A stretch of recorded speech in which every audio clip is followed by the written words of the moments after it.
Дорогие мои, мир вам! Как часто я слышу слова такие: куда смотрит Бог? Он нас забыл. Почему Он не остановит войну? Почему Он терпит сатану? Он нас не любит.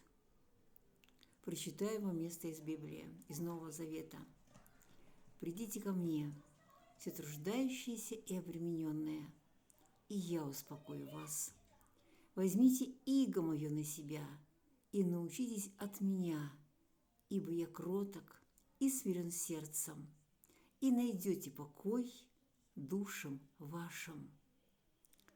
Сколько сегодня горя и беды, сколько страдают наши души. Они плачут, они и унывают, они разочаровываются, они болеют. Им действительно плохо, нашим душам. Где спасение и выход? В ком?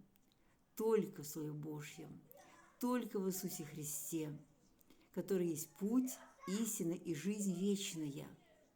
Дорогие мои, поэтому сегодня я хочу пригласить вас на изучение Божьего Слова, которое единственное для нас спасение из этого грешного мира, из этих страданий. Только Божье Слово очистит нас от грехов, наполнит нас радостью, наполнит нас надеждой и верой. Только Иисус Христос может полностью, радикально изменить жизнь каждого и наполнить ее счастьем, любовью, радостью и миром. Не вот этим миром, который за стеной у нас звучит, кричит, ругается, обзывается, матом посылает и страдает от горя, а миром Божьим. Поэтому в воскресенье в 16 часов по киевскому времени на канале YouTube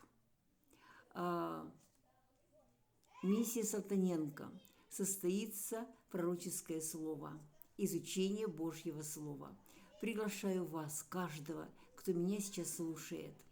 Приходите сами и зовите своих родных, близких, любимых людей, если вы хотите их спасения, и если вы также хотите, чтобы их жизнь изменилась. Дорогие мои, приглашаю. Бог стучится сейчас прямо в твое сердце, в твою жизнь. Приходи, Он ждет тебя. Аминь.